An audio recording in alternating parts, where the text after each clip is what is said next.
Okay, everybody pray to the nail gods that my nails hold up. I just painted them. Anyways, hello everybody. Welcome back to my channel, or welcome if this is your first time stopping in. Today we're going to do a recent deck roundup. I'm making myself film this like a good week and a half before this video is supposed to go up, so that hopefully I will just stop buying stuff, because my Unicorn's Journey tarot deck has shipped from my printer and is currently winging its way across the Pacific Ocean, Atlantic, I don't know, it's going a long way, okay? It's going a long way. If you didn't know, I created a tarot deck, and it's my first ever tarot deck baby, and it is currently on a boat somewhere, and I'm very nervous, and when I'm nervous, I buy things. So I'm trying to put a pause on it for a little while. I've definitely done some stress shopping and some celebratory shopping. I'm really excited that this is done and on its way to the US, to my fulfillment center, but it's nerve-wracking. So I've got nervous energy. So I'm filming this video a little bit before it's going to go up in hopes that this will just help me slow my roll. But there's not really, I mean, 1, 2, 3, 4, 5, 6, 7, 8, 9. Oh, there's like a dozen-ish things, which isn't the worst ever, but I'm pretty sure everything in here I bought with like one exception. So, you know, there's that. All right, let's get into it. So this, if you don't know, my recent deck roundup is basically just a video where I share with you the things that I've brought in, typically decks, occasionally books. I have 2 or 3 books to show today. And these are just the things that have come in, either for review or that I've purchased or that Kickstarters that have come in, that kind of thing. So they're in no particular order or ranking, but I'm going to just kick it off with a book. This was actually a book I purchased used because I thought it was out of print. It's not. You can still get it. I don't remember why I thought it was out of print, but I did get this pretty decent quality used copy from Powell Books in the States. This is Meditations on the Tarot, A Journey into Christian Hermeticism. I have heard so many really, really great things about this book. There's some wonderful commentary on the back, but y'all, this book, how many pages is this? It's over 600 pages, and this is only on the major arcana. Now, I don't know a ton about this, but I do know a little bit, and I know that these are basically letters that were written by, this is accredited to, do we even know? I don't think we know. No, we don't know. There's an afterword by Cardinal Hans Urs von Balthasar. As I understand it, this is literally like a deep, sort of esoteric walkthrough each of the major arcanas, but the author of this book had instructions that this not be published until after they had passed away. So I keep stumbling across this. I've stumbled across this book in a great many different places, videos and book sites and just tarot places. But just to give you an idea, that's all the pages on the Chariot. There's got to be more than that though, because I feel like some of these they go so deep. And it's one of those things where every time I've heard somebody talk about this, they say that they'll read through a section or they'll read about a card multiple times, and only after multiple read throughs do they actually start to feel things come through that are really hitting. It can be, as I understand it, a fairly intense read, but it just fascinates me. The idea of this fascinates me, of somebody who really engaged with the major arcana of the tarot on such a deep spiritual level, to sort of hear their thoughts. What is this right here? This is all about the magician, and I see transform work into play, and then this way make every yoke that you have accepted easy and every burden that you carry light. There's just some interesting things, and I feel like it'd be really cool to, especially if I want to work more with just the majors, to really dig in and spend a little bit more quality time with, say, daily card pulls. And something like this lets me just really go in. And the tarot nerd in me loves this kind of thing. So I'm really excited to get into this. But again, this is called Meditations on the Tarot, A Journey into Christian Hermeticism. It's published, this copy anyways, by Tarcher Penguin. And yeah, there's a newer edition, I believe, out, but I don't think that anything's changed because, of course, the author is no longer with us. So there might be some different forewords or things like that, but the content should be the same in any edition. But I didn't pay a lot for this, and I thought it'd be fun to add to my library. So I picked that up. I guess I'll put it up here. Okay, and then there's the little pile of goodies that here's what happened. I found out that Unicorn's Journey Tarot had shipped from the printer, and I was like, Peggy, we're going to a bookstore. So I dragged her with me. She does not like to go to bookstores with me because I lose time in bookstores. I don't know if anybody else is like this, but if I go into a bookstore, if you tell me 3 hours has passed, I'm like, nuh-uh. I'm always convinced it's been like 15 minutes. Like there's just something about bookstores that are like vortexes of time, like black holes of time. And I love that feeling, but it makes my wife a little squirrely. So it's rare for me to say, hey, like you're taking me to a bookstore, for her to go, okay, but she did that day. So I was like, okay, we're rolling with it. We're not going to ask any questions. We're going to get there quickly. And in fairness to myself, I was only there for like an hour and 15. It wasn't crazy. My dog is currently building a nest in the bed beside me, and I'm just going to let her do her thing. Like, I'm going to let her live her life. She's happy. Anyway, so I did pick up a few things. The first thing that I'm really excited about is a cozy read. This is Rebecca Thorne's Can't Spell Treason Without T.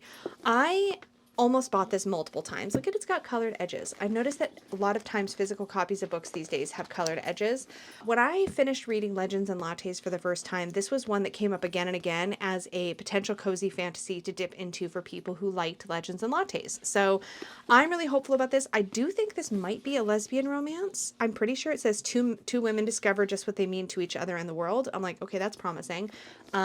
So I'm stoked about that. I figured this might make a really, really nice, cozy fall or winter read just for funsies, and I'm excited. I'm actually currently listening to the audiobook version of Bookshops and Bone Dust, and then I'm going to be listening to Legends and Lattes again by Travis Baldree because I'm just obsessed. But I'm going through the audiobooks pretty quickly, so I think I'll be getting into this possibly next. I've also got a book that I got when Dawn was up here in town visiting that is a Beauty and the Beast retelling. Those are my two sort of TBRs, like at the top of my list, this one and that one. So we'll see which one I get to first.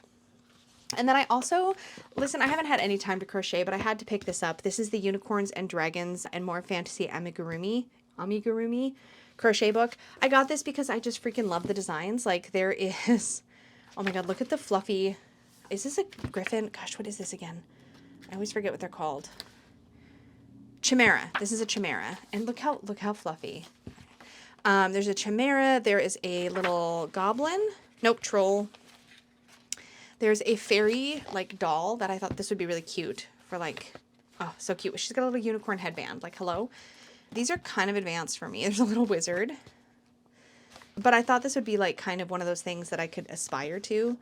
There's a kitsune, right? Is it kitsune? The nine-tailed. Yeah, Kitsume? Oh no, Kitsune. Okay. There's a woodland pixie.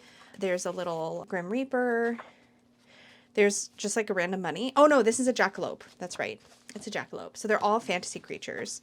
But then there's this adorable dragon that I would love to someday make for Peggy. And then of course the cutest ever unicorn crochet I think I've ever seen.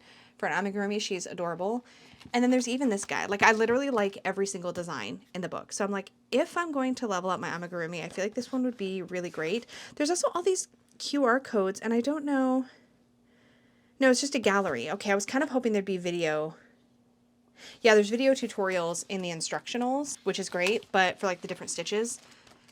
So I just feel like this would be really fun. These are projects that I would literally go purchase yarn for. All the other amigurumi kind of projects I'm using, I just pull from like a random stash of like miscellaneous colors that I've got. But it was a totally self-indulgent purchase because I don't know when I'm gonna have time to crochet, but I just want this in my little crochet book stash. I've only got like 3 crochet books, so not bad.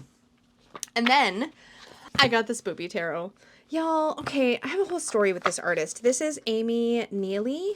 And Amy Neely is the creator of the original Kawaii Tarot, the one that was just basic, like, designs on cards, super, super simple. And I've wanted the Kawaii Tarot because I just think it's adorable. I've wanted it for years. And I even reached out to this creator at one point because there is a misprint on the Kawaii Tarot, the original one, where I think it's the 7 of Wands or the 8 of Wands. There's the number's wrong. The number of wands is wrong. And because it's literally like the most stripped back pip deck ever, the wrong amount of pips really bothers me. Anyways, when this deck first came out, I reached out to this creator, or when it was gonna come out, and I just asked her, I said, do you know if that's been fixed? And she said at that point she didn't think it had. But if y'all ever find out that the Kawaii Tarot is fixed, I will totally get it because I just think it's super cute. But this is just the most adorable thing. And it's so silly and so simple, but I love me a good pip deck on occasion, and this one is like literally the most basic. It's basically like emojis. It's super, super simple. But actually, there is a guidebook with some pretty hefty little write-ups, which is quite nice, actually. But, like, look at it. Just look at it. It's so cute. These are the backs. It's like an emoji. It's like an emoji tarot. Yes, it's very, very simple. The art is basic. I can't explain myself, but like the haunted house for the lovers, we have the chariot, strength. It's just freaking cute. The hermit is a bat, fortune, justice. Wait, if that's a bat, then who is the hermit? Isn't the hermit also a bat? Maybe that's not a bat. Hold on. Now I need to check. I mean, like, as if my animal identification was bad enough, then you give me a deck with like very minimal art and ask me to know what the heck it is. It's not going to happen.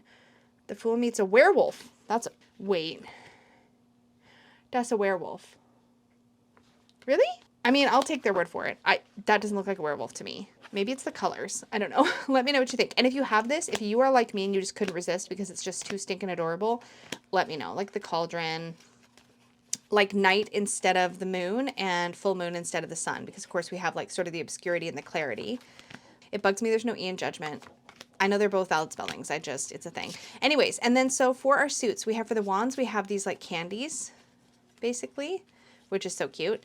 And then we have our page, knight, queen, and king energy. And then we have little potion bottles for the cups.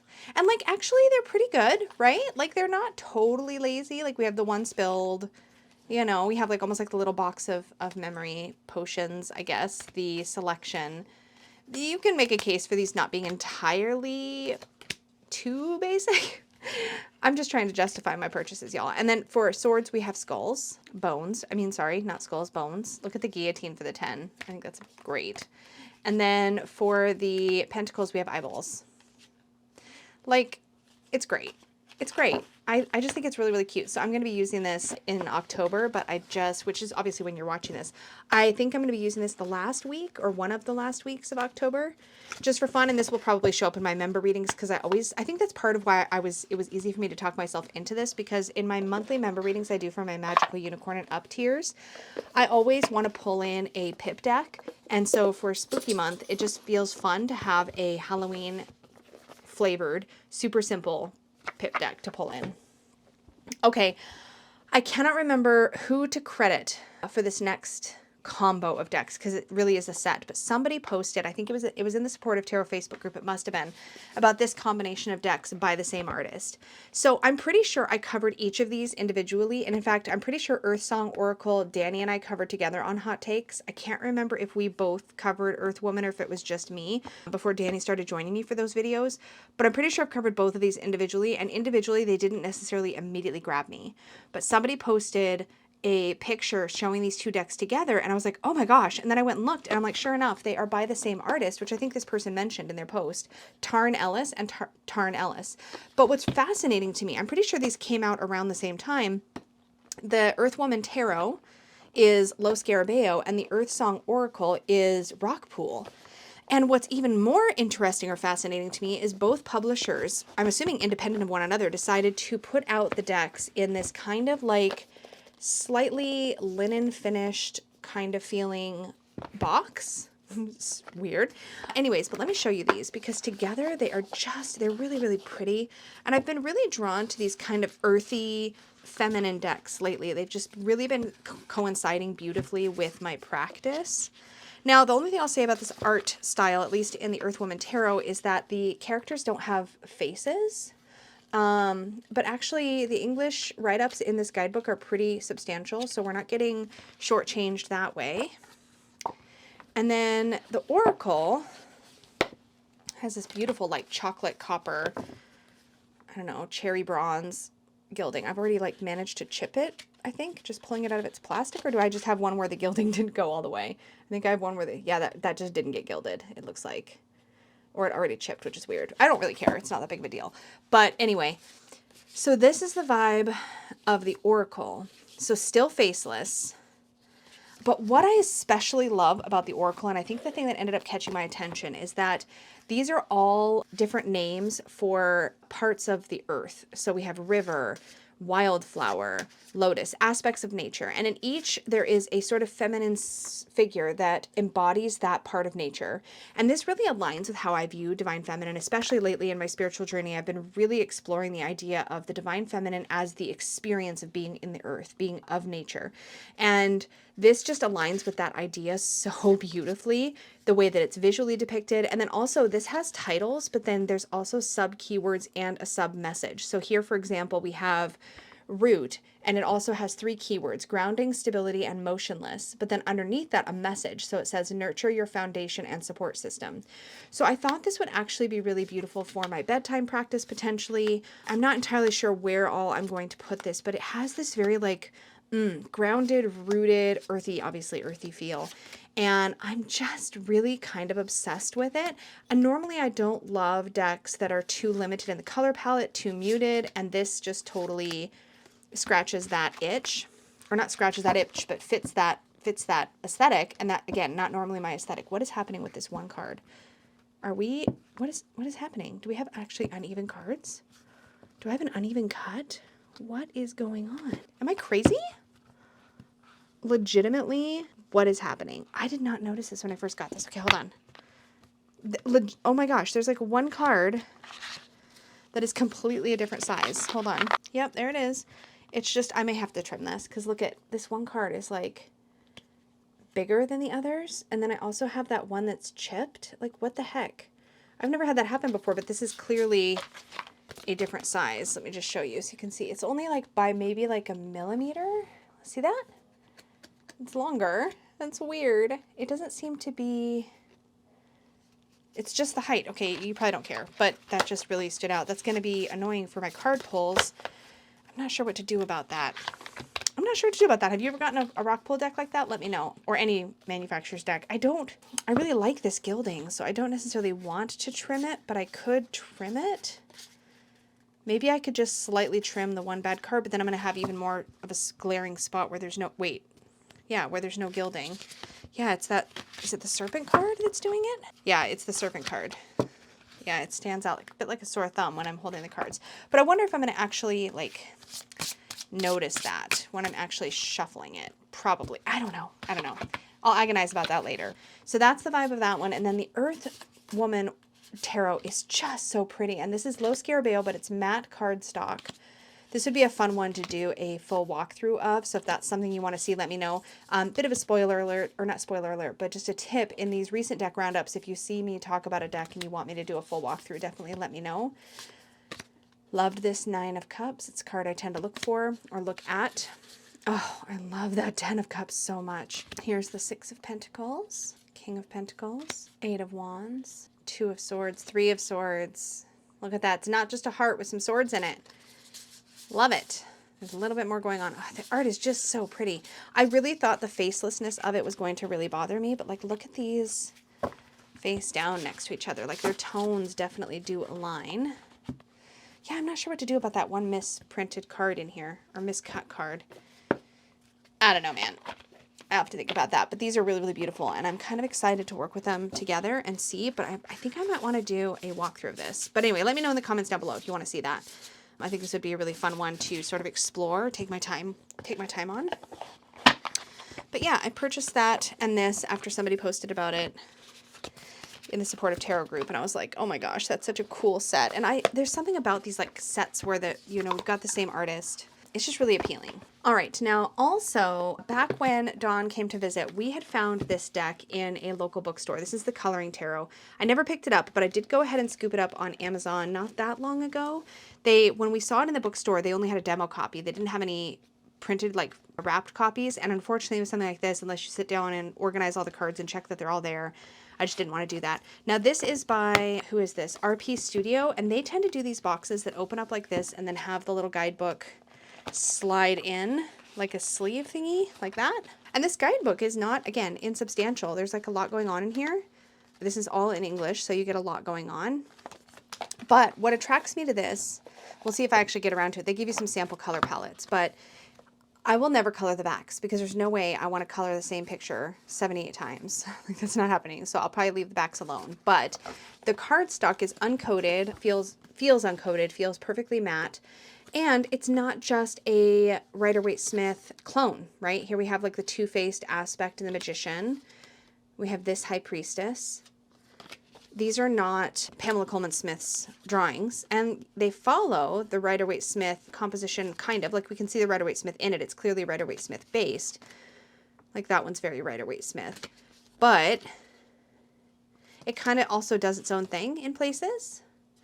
And it's not so heavily detailed with like these like really ornate borders to color. So I could just have fun with this. I'm trying to decide, I'm probably going to go colored pencil because that's what I have the most of.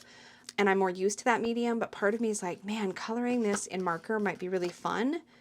And the paper's probably thick enough that I feel like that would be fine. I've also got a type of colored pencil called Inktense, and basically they're a colored pencil that if you just color with them, they're fine, but they're not great. But you can activate them with water and they turn into ink. So they're not like a watercolor pencil, but they behave like a watercolor pencil. Only they turn into ink, not watercolor paint. So the ink, once it dries, it stays. It doesn't reactivate with water like you would reactivate watercolor. Hopefully that's making some kind of sense. There's some aspects of this that kind of almost harken back to Marseille, but like you can see, they're not totally stereotypical. And but the minors, right? We still have the same basic scenes. They're not like way out of the box, but they're just different enough to be a little bit more interesting than coloring, for me anyways, than coloring a Pamela Coleman Smith dupe. Like even this, but all the same basic ideas are here. I just thought I do like to color, and I think I was kind of just in a mood, kind of like with the crochet. I was just like, you know what? I just want some fun little things to do when I want to just chill out and relax. So, and this is very inexpensive for mass market. And let me tell you, I have looked at so many different coloring type tarots, and this is the first one I've really, really liked. So that should tell you something, because I used to have something like 30 different coloring books. I just thought that'd be a fun project, and it's inexpensive, and I can just kind of pull it out, and it might feel less overwhelming than getting out a coloring book for some reason. I don't know. Make it make sense. And then I got in, this was sent to me by the creator. I had a prototype of the Heartwood Tarot, and Stephanie very kindly sent me a final copy of the final version. The prototypes often have more muted colors and are just slightly different. So it's just really neat to get the full version in and just see how much more vibrant it is. It really just pops in a way that the prototype, I mean, both decks have a soft, cozy vibe to them, but the prototype is obviously more muted, like I said. Oh my gosh, this death card is just everything. Heartwood Tarot has the vibes of just like wandering through this magical abandoned forest. An abandoned forest cottage that's full of magic, but also animals have taken up their homes there. It's very, very special. I'm like, I don't have anything else that really feels like this. Little spider in the Two of Swords. I'm so excited to have this copy in hand. And it's like perfect for this time of year. All of the Three Trees Tarot decks to me feel, I shouldn't say all of them. This one, Oak, Ash, and Thorn, and Thistledown Oracle, all feel very much like this time of year to me. I feel like the Dragon one, Smoke, Ash, and Ember, feels more like it could be summer even, or other times of year. But this one and the others just all have this like cozy, maybe that's what it is. They all have a cozy vibe. So I tend to think of them very much as decks to pull out around this time of year. I haven't even shuffled this new one yet, but I did put it in its bag and excited to be able to pull that into my rotation. I also did purchase a new Lenormand deck, which I'm trying not to do, but with the Lenormand series, it was kind of hard not to. This is the Grand Tableau Lenormand. Now, this is such a fun find because there were two different versions of the Grand Tableau listed on Amazon Canada. I don't know if this is the same in Amazon US. There was one that was like $20, and then there was one that was like $14. The one that was $14 said it was the Spanish edition, but the funny thing is, the guidebook is English in the front, and like all Los Scarabeo, we then get other languages after that. Maybe it's only English and Spanish. That could be the case. Maybe that's what it is. English, yeah, it looks like it's English and Spanish, but then here's another language. So this might be Italian. Maybe? I'm just saying there's multiple languages here, and English is still in the front. And there's no actual words on the cards themselves. So the Spanish edition, which was like cheaper, is the same, I'm assuming, as the English edition. I don't know. I don't know where they would be different, but that's what the backings look like. I wanted something like this. I wanted a more classic looking Lenormand because I didn't have any like this. I have several that I absolutely love, but I didn't have any quite like this, and I wanted one of these. So I did a bunch of research, and this is the one I decided to get. I like that the playing card references are nice and big. There's no titles on it, which is common of the reproductions of older Lenormand decks.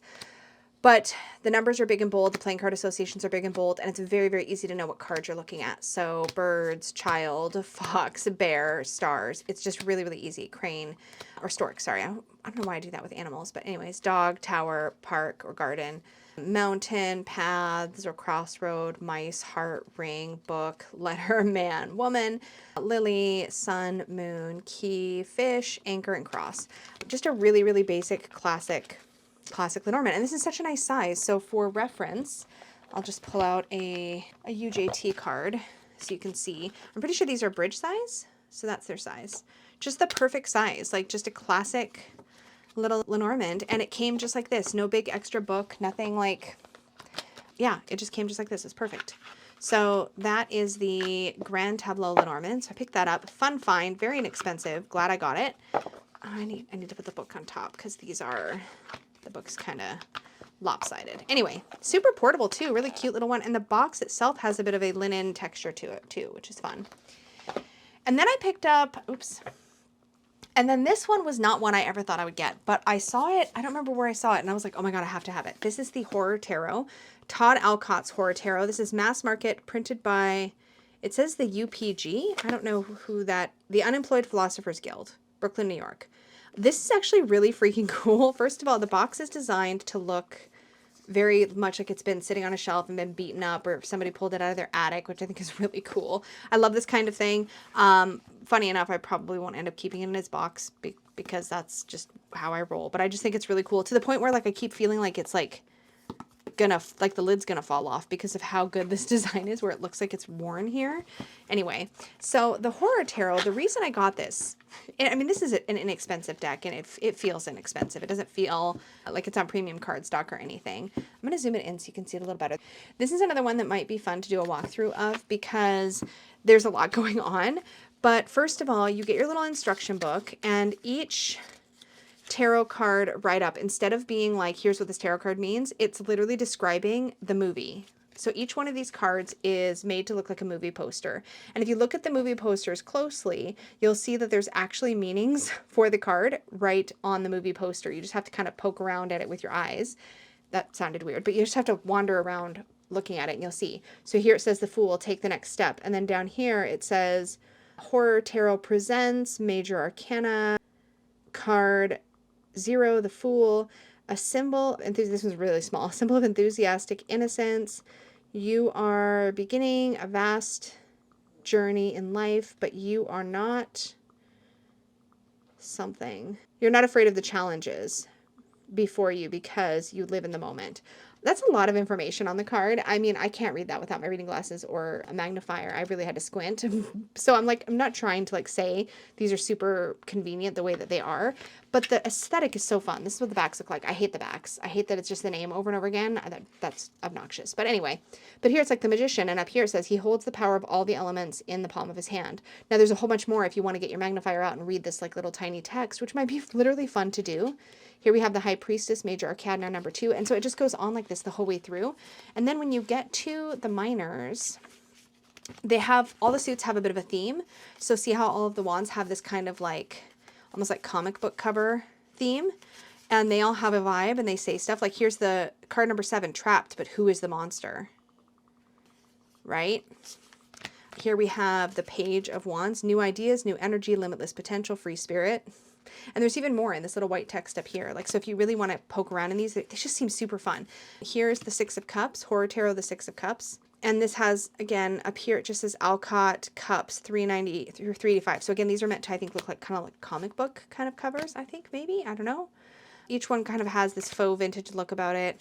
I feel like this would be really fun to trim down to just the interior image from, and take the white border off. I think that would make them look even cooler. But the framing might be nice because there's so much like tiny text going on. And then this is the aesthetic of the swords. And then this is the aesthetic of the pentacles. Like, it's just super fun. So I literally got this because it's fun. It has that kind of vintage vibe, but also there's a lot of like little tips and tricks about what the card means on it. And I feel like if you're one of those people who you've been wanting a deck with like keywords, but you don't want to be like, feel like you have to pay attention to them or that they're going to box you in, something like this is great because the keywords are there. Yeah, like Horror Tarot presents death.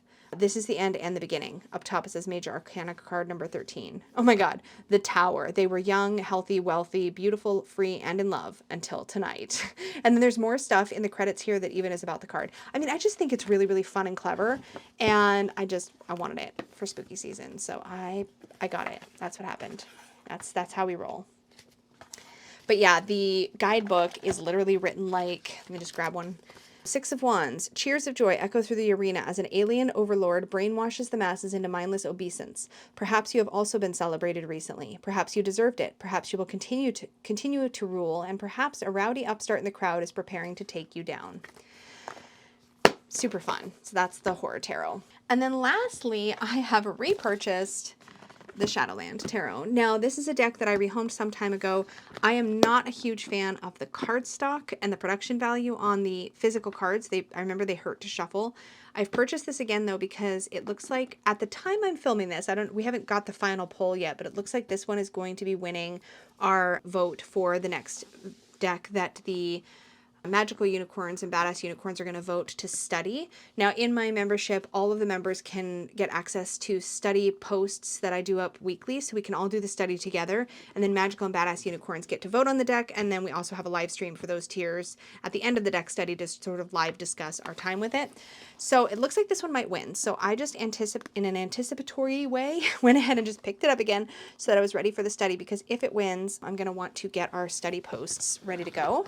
I do that usually in advance of the study. So, oh, we're already, look at this. Like, this is what I mean. Like, this is brand new. Look at this chunk of gilding on like the corner of the, anyways, this is not what this video is about. Let me pull these out. If I remember correctly from before, the issue with these is that the cardstock is kind of like cardboardy feeling, and they are gilded, and the gilding does kind of wrap a little. So I remember these hurt my hands to shuffle. And in fact, my first copy of this deck, you could probably go back in my videos and find it, but I'm pretty sure what I did is I filed down all of the gilding. Also, I think this deck would have been better without gilding because it's like yellow and black, and I feel like it needs like black edges or yellow edges. Regardless, okay, sorry, I'm just having like little cardstock issues, but the shuffling issues aside and production stuff aside, because that's the publisher's decision. That has nothing to do with the creator. Typically, they don't make any of those decisions. This is a very quirky, funky deck. And I remember thinking it was really innovative back then as far as like how the artist chose to depict these various archetypes. But what I remember most was the book. I remember really enjoying the book, and I remember when I had this deck the first time, this deck came out in 2020, I believe. I remember when I had this deck the first time that there were some really, really good shadow work spreads in the back. One in particular that really stood out to me, and I think it's this one. Yes, 7 card Shadows of the Past spread. So there's some really good spreads in here, and the write-ups in here are pretty good. For every card, you also get some reflections. So these are going to be like questions you can use for journaling. So this is the King of Pentacles. Do I stand in my authority? What is my relationship to authority figures? How do I work with structure and detail-oriented tasks? Do I require financial counseling? And when do I feel most in control of my situation? And if you do a little flip, there's a little spider that goes down the page on the side, which is clever for the publisher to have done. That's kind of cool. But yeah, so this deck looks like it may be the one that we're studying in membership at the time I'm filming this. I mean, you'll already know, or the members will already know by the time this video comes out. But I currently don't know because we've still got a couple more days of voting. But I think this one might win. And so I think this is going to be one I'm going to be studying in October and November for our study club. This gives me Ring vibes from The Ring. So we will see. I think it'll be a fun one to sort of learn more about and work with over the next couple of months. So I'm looking forward to the study. And the other one that's in the running right now is the Zombie Tarot. So we'll see which one ultimately wins out. But I think this one's currently in the lead. So I picked this up so that I would have it for the study. And that is it. Those are all the things that I brought in since the last time I did one of these. There, that's fun.